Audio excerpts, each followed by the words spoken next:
The Minister creates the impression that all these problems are new, but the problems within primary care were deep-seated well before the pandemic started, so a bit of recognition of the long-term problems wouldn't go amiss.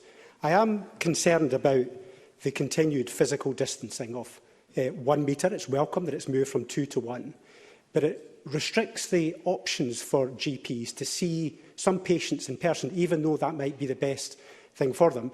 Would you look again at the physical distancing rules in primary care and justify why he thinks it's appropriate to continue? Because it's not all about COVID anymore. There are other issues. I'm as cautious as any minister in the government about COVID, but I am deeply worried about the long-term and deep-seated problems that continue to exist within the NHS.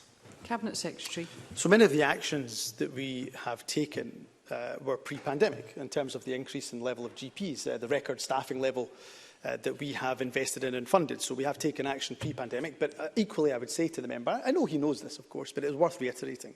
The pandemic has been the biggest shock our NHS has ever suffered. It is going to take investment, but also time.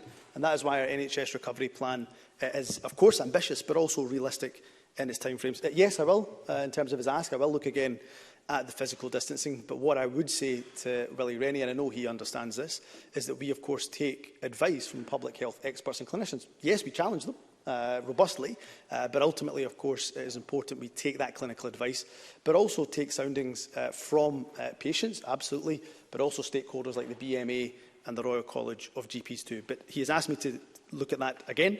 I promise him I will do that.